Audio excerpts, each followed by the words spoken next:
వీరభద్రకాళమాత నమో నమ. భగవంతుడు ప్రతి ఒక్కటి ముందు చూపుతో ఆలోచించి సృష్టించినాడు. అన్ని రకాలుగా ఉపయోగించుకుంటున్నాం. కానీ మనలోనే ఆశ ఉండాలి. అత్యాశ ఎక్కువై ఇంకా వంశాలు తరాలు కూర్చొని తినాలనుకుంటే ధర్మం ఏడొప్పుతుందిరా నాన్న. ఆ వంశాలు తింటామని గ్యారెంటీ ఉందా? ఎంతోమంది ఇట్లా సంపాదించి రాజులు, ఎంతోమంది పటేల్స్, జమీందారులు అన్ని వంశాలు నాశనం అయిపోయినాయి. ధర్మమైన సొమ్ముతోనే మనం వెలుగుతాం.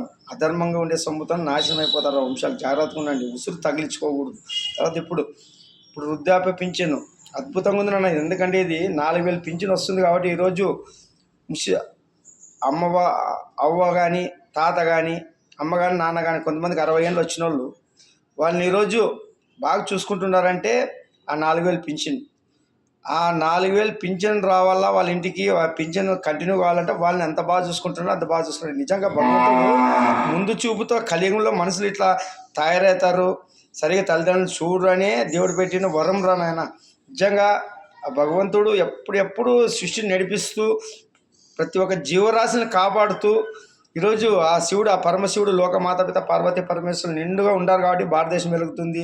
కరోనా వచ్చినా మనం నెలకి 2 సార్లు ధాన్యం వేసుకొని ఇంకా ధాన్యము ఇంకా ఉంటూనే ఉండాలి. ఒక ప్రపంచాలకన్నిటికీ దానం చేసినాం.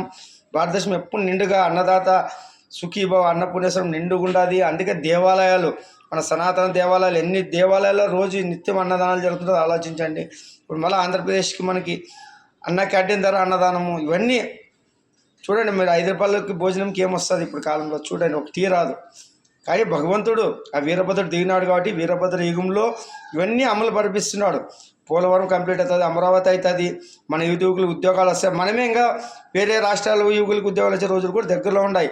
ఇదేదో జరిగిపోయి చెప్పేది పార్టీలకు అతీతంగా ధర్మం ప్రకారం చెప్తుంటాం నాన్న. నారా తీస్తాడు, ఇంకా రాజకీయం ఏముండదు. మా నాన్న వచ్చే టైం ఆశ్రమం అవుతుంది. అమరావతిని రాజధాని చేసుకొని ఆ ఋషికొండలో ఆశ్రమం చేసుకొని వీరభోగ సంతాలు రుకుంజన స్వామి వచ్చి 15 రోజులు దగ్గరలో ఉన్నాయి. జై వీరభద్రకాళమాత నమో నమః. హరి ఓం.